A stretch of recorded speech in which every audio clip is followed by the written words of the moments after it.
Hello बच्चों, welcome to my YouTube channel. बच्चों, आज मैं आपके लिए लेकर आई हूँ कक्षा 7 के अनिवार्य संस्कृत के सप्तम पाठ ईश्वर चंद्रो विद्यासागर पाठ की हिंदी। तो चलिए बच्चों, आज की वीडियो शुरू करते हैं। एकोनविंश ख्रीष्ट शताब्द्यां बंग प्रांते य विद्वांसः समाज संस्कारकः अभवन् तेषु ईश्वरचंद्र विद्यासागर एकतमः आसीत्। 19वीं शताब्दी में बंगाल प्रांत में जो विद्वान समाज सुधारक हुए उनमें ईश्वरचंद्र विद्यासागर एक थे। सः मेहताश्रमेण विद्या अध्ययनम् अकरोत्। उन्होंने बहुत परिश्रम से विद्या अध्ययन किया। तस्य अगाधं वैदुष्यं दृष्ट्वा जना यथा नाम तथा गुण इते सूक्ते सार्थकताम् अनुभवन्ति स्म। उनकी अगाध विद्वता को देखकर लोग जैसा नाम वैसा गुण इस सूक्ति को सार्थक अनुभव करते थे। सः अतीव सरल उदार हृदय च आसीत्। वह बहुत ही सरल और उदार हृदय के थे। सः निर्बलानां दीनजनानां च सदैव साहाय्यं करोति स्म। वह निर्बल और दीन लोगों की मतलब गरीब लोगों की हमेशा ही सहायता करते थे। विद्यासागरस्य यशः श्रुत्वा एकदा कश्चित् धनिकः युवकः तस्य दर्शनाय प्रतिष्ठितवान्। विद्यासागर के यश को सुनकर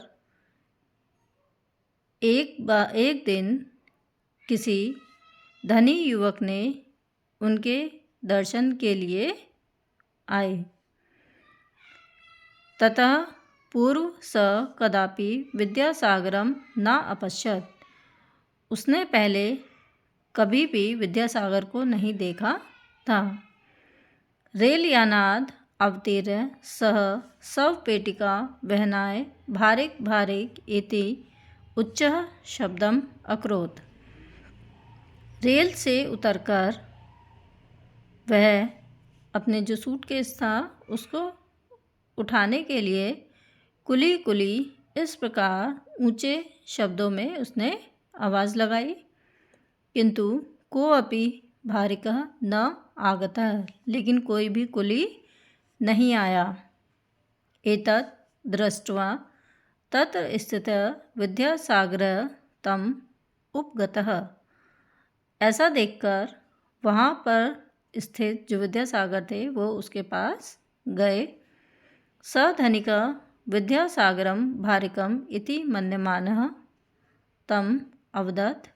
उस धनी व्यक्ति ने विद्यासागर को कुली जानकर उनसे कहा, इमाम पेटिकाम नय, इस सूटकेस को उठाओ, माम विद्यासागरस्य गृहं प्राप्य, और मुझे विद्यासागर के घर लेकर चलो।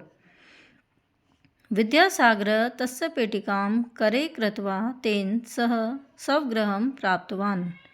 विद्यासागर उसके सूटकेस को हाथ में लेकर उसके साथ अपने घर को चल दिए।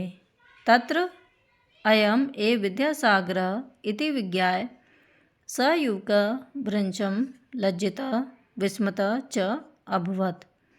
वहाँ यह ही विद्यासागर हैं ऐसा जानकर वह युवक बहुत ही लज्जित हुआ और आश्चर्यचकित हुआ। क्षमस्व माम इति उक्त्वा स तस्य पादयोः अपतत्। मुझे क्षमा कीजिए, ऐसा कहकर वह उनके पैरों में गिर पड़ा। विद्यासागर तम अवदत्। विद्यासागर ने उससे कहा, स्वकीयं कार्यं स्वयं एव कुरु। अपने कार्य को स्वयं ही करो। तत्र लज्जा मा कुरु, और लज्जा मत करो। एषः महाशय भारतीय संस्कृतया सह पाश्चात्य संस्कृते अपि समर्थकः आसीत्। यह महाशय भारतीय संस्कृति के साथ पाश्चात्य संस्कृति के भी समर्थक थे। संस्कृतं कस्यचित् वर्गविशेषस्य भाषा न अस्ति। संस्कृत किसी वर्ग विशेष की भाषा नहीं है। सर्वे संस्कृतं पठन्तु, सभी संस्कृत को पढ़ें, इति तस्य सुस्पष्ट विचार आसीत्, ऐसा इनका स्पष्ट विचार था। नारी शिक्षायै तेन कृतः प्रयासः अतिशयम् अभिनंदनीय सन्ति। नारी शिक्षा के लिए उनके द्वारा किए गए प्रयास बहुत ही अभिनंदनीय अर्थात प्रशंसनीय हैं। विधवा विवाहस्य प्रवर्तनाय तेन 1855 तमे ख्रीष्टाब्दे जन आंदोलनं कृतम्। विधवा विवाह को चलाने के लिए उन्होंने 1855 ईस्वी में जन आंदोलन किया।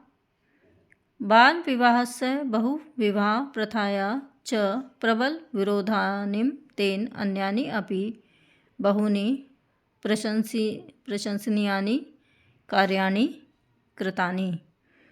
बाल विवाह और बहुविवाह प्रथा के प्रबल विरोध के साथ उन्होंने और भी बहुत प्रशंसनीय कार्य किए। तो बच्चों अब इसके शब्दार्थ देखते हैं।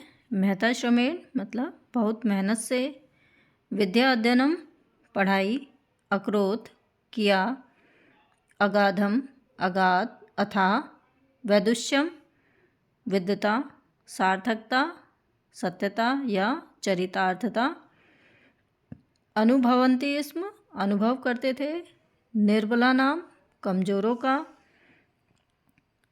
दुखातार्तनाम दुखियारों का, दीन जना नाम गरीब लोगों का, सहायम सहायता, श्रुतवा सुनकर, एकदा एक दिन, कश्चित कोई, युवक है युवक, अवतीर्य उतरकर, वहनाए ढोने के लिए, भारी कहा,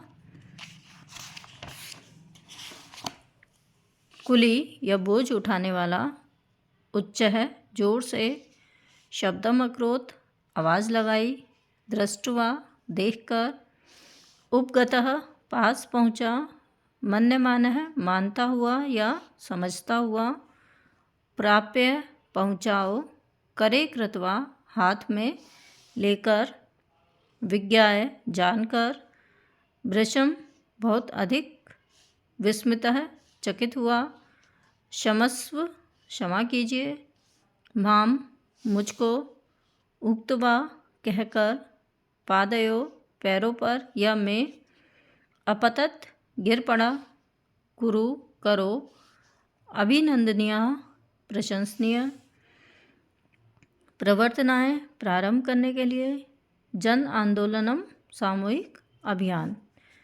तो चलिए बच्चों मिलते हैं अगली वीडियो में, तब तक के लिए पढ़ते रहिए। चलिए तब तक के लिए बाय बाय।